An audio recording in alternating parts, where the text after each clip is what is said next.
Hey everyone, welcome to सरकारी add once again. तो इस वीडियो में जो है मैं आप सभी के साथ एक इंपॉर्टेंट डिस्कशन करने वाला हूं। तो जो भी ऐसे कैंडिडेट्स हैं जिन्होंने एम्स बीएससी पैरामेडिकल का एंट्रेंस एग्जाम दिया था और यहाँ पर जो है उनकी फर्स्ट राउंड की काउंसलिंग ऑलरेडी कल से स्टार्ट हो चुकी है। तो ये शेड्यूल आप अपनी स्क्रीन पर देख सकते हो, जो मैं ऑलरेडी एक बार शेयर भी कर चुका हूँ। तो 14 अगस्त यानी कि कल से जो है इसकी काउंसलिंग स्टार्ट हो गई है फर्स्ट राउंड की। ठीक है, तो इसमें आपको पहले रजिस्ट्रेशन प्रोसेस कंप्लीट करना है एंड उसके बाद अपनी चॉइसेस फिल करनी है और उसके बाद जो है चॉइसेस आपको लॉक करनी होंगी। ठीक है, एंड मैंने बोला था कि लॉक करने में प्लीज जल्दी मत करना, 17 या फिर 18 को करना। ठीक है, क्योंकि 18 जो है वो आपकी लास्ट डेट है। तो लॉक इसलिए नहीं करना है क्योंकि एक बार अगर आपने लॉक कर दिया एंड फिर मान लो अगर आपको अपने ऑर्डर में कुछ भी चेंज करना है चॉइस फिलिंग के, तो वहां पर फिर वो आप चेंज नहीं कर पाओगे। ठीक है, तो अभी इस वीडियो में मैं कुछ इंपॉर्टेंट चीजें शेयर करने वाला हूँ, लाइक जो जो चीजें आपको ध्यान रखनी चाहिए चॉइस फिलिंग करते टाइम पे। ठीक है, एंड पूरा प्रोसेस किस तरीके से करना है उसके बारे में भी मैं आपको बताने वाला हूँ। क्लियर है?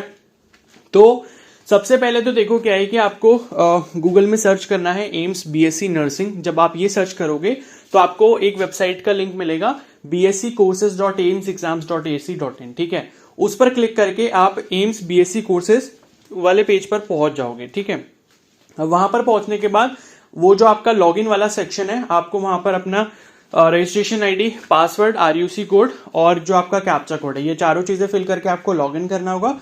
और लॉगिन करने के बाद जैसे ही आप डैशबोर्ड पर पहुंचोगे वहां पर आपको काउंसलिंग राउंड 1 का ऑप्शन एक मिल जाएगा, या first round counselling BSc paramedical, इस तरीके से एक ऑप्शन आ रहा होगा। तो उस पर क्लिक करके आप क्या करोगे, फर्दर एक नेक्स्ट विंडो ओपन होगी एंड वहां पर क्या है आपको रजिस्ट्रेशन करना होगा, न्यू रजिस्ट्रेशन करना होगा। ठीक है, तो काउंसलिंग के लिए आपको एक नया रजिस्ट्रेशन करना पड़ता है जिसमें आपको अपना पासवर्ड खुद से बनाना होता है।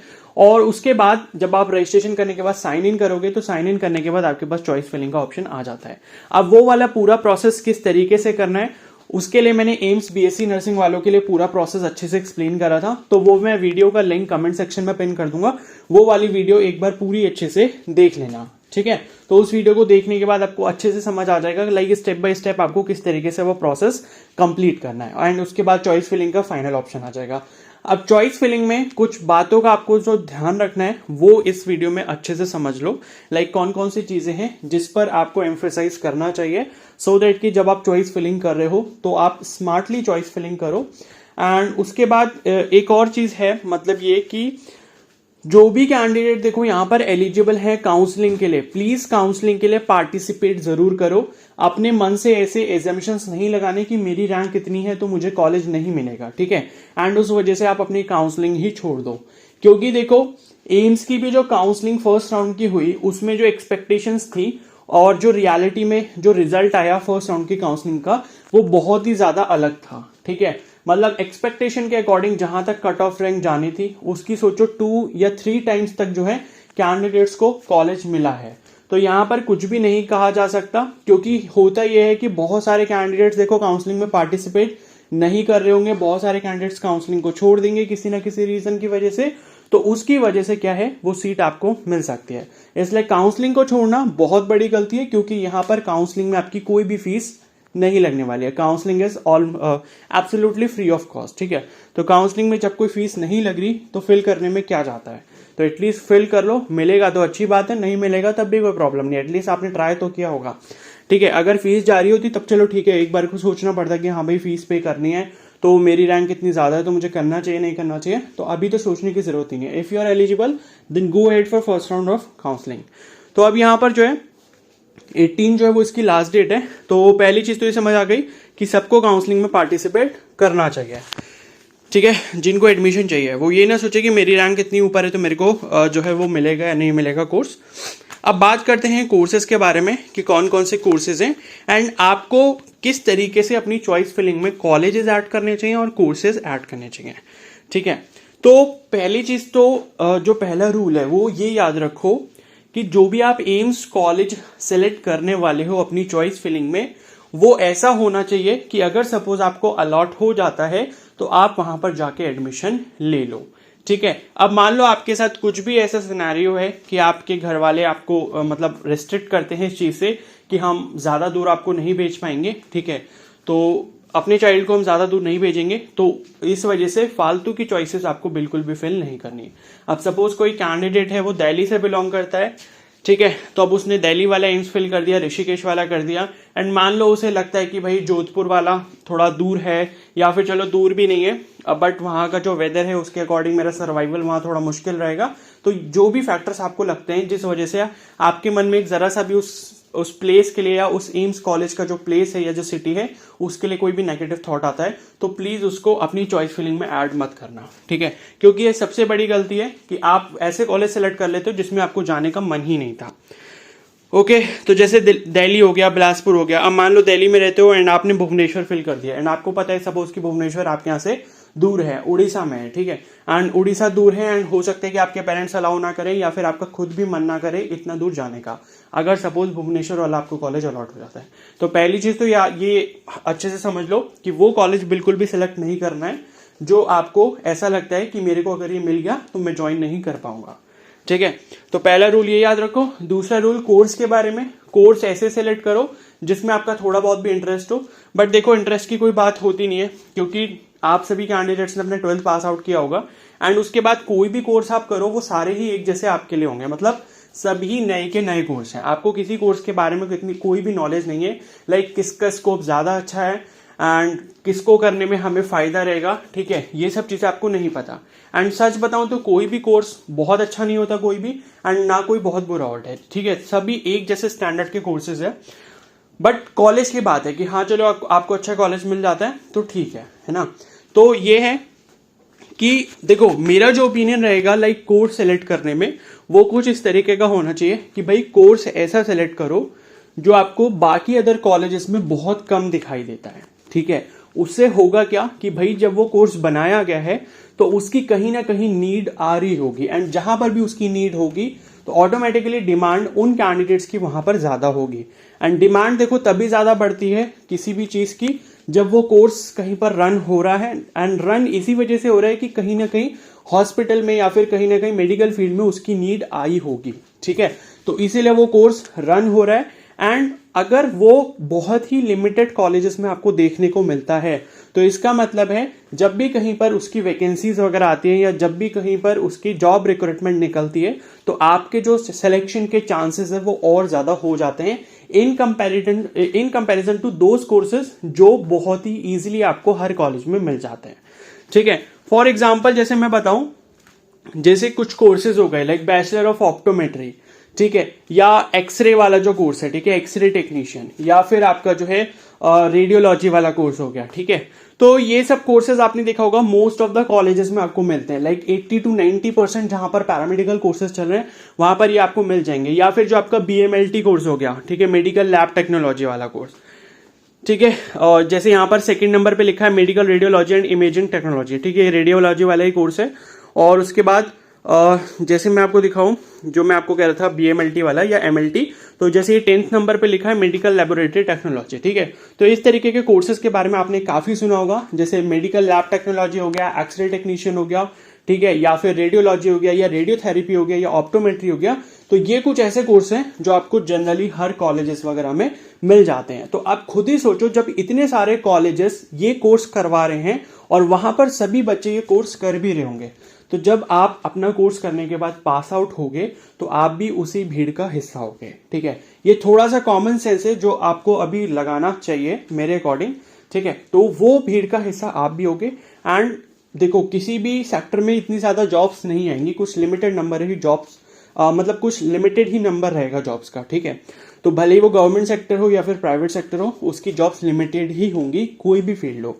तो अगर इतने सारे कैंडिडेट्स एक साथ इतने सारे कॉलेजेस से यही सारे एक जैसे कोर्स करके निकल रहे होंगे तो वहां पर ये बात जो है मतलब बिल्कुल नॉर्मल है कि वहां पर कंपटीशन बहुत ज्यादा होगा, ठीक है। तो इसलिए कोर्स ऐसा करो लाइक जो आपको दिखे कि बहुत ही लिमिटेड कॉलेजेस में ये कोर्स होता हो, एंड उसके थोड़े बहुत जो है रिसर्च भी कर सकते हो, लाइक इसकी नीड कहाँ कहाँ पर होती है, ठीक है। एंड उसके अकॉर्डिंग जो है फिर आप अपनी वाइसली जो चॉइस फिलिंग है वो आप कर सकते हो। मतलब मैं ये नहीं कह रहा कि जो कोर्सेज मैंने अभी बोले जो आपको नॉर्मली हर किसी कॉलेज में मिल जाते हैं ये कोई खराब कोर्स है, ठीक है। ये कोर्स अभी अच्छे कोर्सेज है, बट हाँ जब आप कोर्स कंप्लीट करके निकलते हो तो उसके बाद आपको कॉम्पिटिशन जो फेस करना पड़ता है वो बहुत ज्यादा होता है, ठीक है, क्योंकि आपको वहां पर क्या है दूसरों से ज्यादा बेटर होकर दिखाना होगा। तो ये चीज़ थोड़ा सा यहाँ पर समझ लेना। अब लाइक कुछ कोर्सेज मैं यहाँ पर बताता हूँ जो आपको बहुत ही कम कॉलेजेस में मिलेंगे, या फिर आपने जो है बहुत ही रेयर उन कोर्सेज के बारे में सुना होगा। ठीक है, अब जैसे ये डेंटल हाइजीन और ये जो डोरा वाला कोर्स है, डेंटल ऑपरेटिंग रूम असिस्टेंट, ये तो शायद रिमूव कर दिया इन्होंने, एक नोटिस आया था उसके अकॉर्डिंग ये कोर्सेज रिमूव हो चुके हैं। लेकिन फिर भी देखो कुछ जो अलग कोर्सेज हैं, जैसे आपका ऑपरेशन थिएटर टेक्नोलॉजी हो गया, ये भी आजकल थोड़ा ज्यादा नॉर्मलाइज होने लग गया, बट फिर भी ये ठीक कोर्स है एंड स्कोप काफी है। एंड इसी तरीके से और कोर्सेज जो मैं बताऊं आपको, जैसे ये 9th नंबर पे जो कोर्स है ऑपरेशन थिएटर एंड एनेस्थीसियोलॉजी, ठीक है। एंड ये कोर्स मेरे को सबसे सही इसलिए लगता है क्योंकि यहाँ पर आप 2 फील्ड के बारे में एक साथ पढ़ रहे होते हो, तो उसके बाद क्या होता है, आपके पास 2 अपॉर्चुनिटीज एक साथ ओपन हो जाती हैं। लाइक ऑपरेशन थिएटर वाला जो कोर्स हो गया, ओटीटी टेक्नीशियन जिसे बोलते हैं, वो भी इसमें इंक्लूडेड है, एंड एनेस्थीसियोलॉजी वाला जो कोर्स है वो भी इसमें इंक्लूडेड है। ठीक है, तो ये मुझे एकदम सही कोर्स लगता है जो आगे आने वाले टाइम में जो उसका स्कोप काफी ज्यादा अच्छा हो सकता है। ठीक है, मैं बस अपना ओपिनियन दे रहा हूँ, बाकी जो जैसे आपको सही लगता है वो आपको फिल करना चाहिए। एंड उसके बाद कुछ और कोर्सेज हैं, लाइक यहाँ पर जो है एनेस्थीसिया टेक्नोलॉजी जैसे 21st नंबर पे भी है। यूरोलॉजी टेक्नोलॉजी ये भी सही है, यूरोलॉजी वाला जो डिपार्टमेंट होता है रिलेटेड टू किडनीज वगैरह, ठीक है, तो ये वाला भी सही है। और इसमें एक डायलिसिस टेक्नोलॉजी वाला भी कोर्स है, तो वो भी मेरे को काफी सही लगता है। ठीक है, तो डायलिसिस वाला देखता हूँ, इसमें दिख नहीं रहा है मेरे को, बट मैंने कहीं ना कहीं इसमें कहीं जो है देखा था। ठीक है, तो ये दिल्ली के ऊपर वाले कोर्सेज हैं।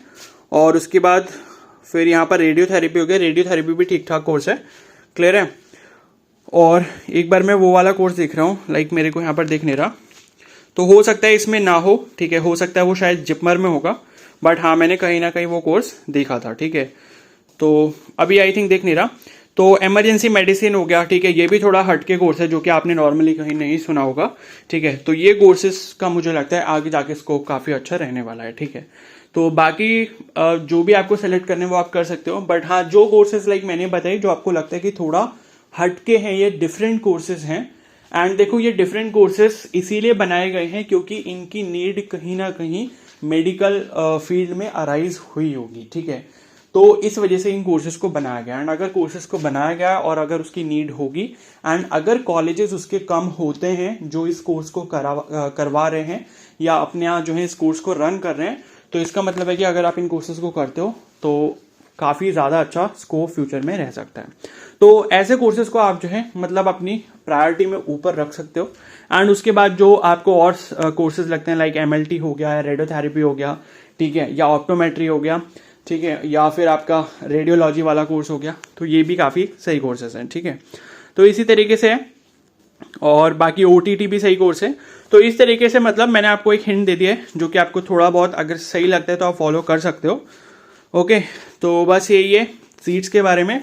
लाइक टोटल यहाँ पर इन्होंने 265 सीट्स दी हैं। ठीक है, तो अब देखते हैं कि कट ऑफ रैंक कहाँ तक जाती है। बाकी 2-3 कोर्सेज इसमें से हट भी गए थे। ठीक है, तो बस यही है। और बाकी मैंने एम्स कॉलेज का भी बता दिया। लाइक जिस एम्स का लगता है कि आपको दूर है या आपका मन नहीं है उसमें एडमिशन लेने का, तो वो आप सेलेक्ट मत करना, क्योंकि सेकेंड राउंड की काउंसलिंग में आप तभी पार्टिसिपेट कर पाओगे अगर आपको फर्स्ट राउंड की काउंसलिंग में कॉलेज अलॉट होता है और अगर आप वहां पर जाके एडमिशन लेते हो। और एडमिशन नहीं लोगे तो आप काउंसलिंग से बाहर कर दिए जाओगे। ठीक है, या फिर फर्स्ट राउंड की काउंसलिंग में आपको सीट अलॉट नहीं होती है तो उस केस में फिर सेकेंड राउंड में आगे पार्टिसिपेट कर पाओगे। ठीक है, लेकिन हाँ अगर फर्स्ट राउंड की काउंसलिंग में पार्टिसिपेट किया, सीट अलॉट हो गई, अगर आपने एडमिशन नहीं लिया तो उस केस में फिर आपको सेकेंड राउंड में पार्टिसिपेट करने नहीं दिया जाएगा। और सेकेंड राउंड में कोई भी चॉइस फिलिंग अलग से नहीं करवाई जाएगी। यहाँ पे जो आपकी चॉइस फिलिंग फर्स्ट राउंड के लिए होगी वही सेम आपकी वैलिड रहेगी सेकेंड राउंड के लिए भी। ठीक है, भले ही चाहे आपको सीट अलॉट हुई हो या ना हुई हो, अगर होती है तो फिर आप अपग्रेडेशन के लिए आगे जाओगे, अदरवाइज अगर आपको नहीं होती तो फिर सेकेंड राउंड में जो भी आपको सीट मिलेगी वो आप लेना चाहो तो ले सकते हो, अदरवाइज उसको छोड़ भी सकते हो। ठीक है, तो जो भी है, तो बाकी यहाँ पर ये लिस्ट है, ये प्रोस्पेक्टस में से पहले अच्छे से देख लेना। और सबसे सही तरीका यही है कि अपनी कॉपी लो, पेन लो और उसके बाद एक लिस्ट बनाओ कि लाइक मेरे को फर्स्ट नंबर पे किसे रखना है, सेकंड नंबर पे किसे रखना है। ठीक है, तो इस तरीके से लिस्ट बनाओ और उसके बाद जो है अपनी चॉइस फिलिंग करना। डायरेक्टली चॉइस फिलिंग करोगे तो उसमें कंफ्यूजन हो सकता है और फिर आपको ऑर्डर जो है वो बिल्कुल भी समझ नहीं आएगा कि कैसे किसको लगाना है। क्लियर है? तो अब इस वीडियो को यहीं पर एंड करता हूँ। बस इतना ही कुछ मेरे को बताना था। एंड बाकी मैंने बता दिया। और जो भी मतलब टॉप कॉलेजेस हैं उनको ऊपर ही रखो, लाइक एम्स दिल्ली हो गया, जोधपुर हो गया, भोपाल हो गया, ऋषिकेश हो गया, ठीक है। और भुवनेश्वर भी सही मतलब कॉलेज है। और उसके बाद जो नागपुर, ये नागपुर बीबी नगर है, ठीक है, इनको नीचे नंबर पे रख सकते हो।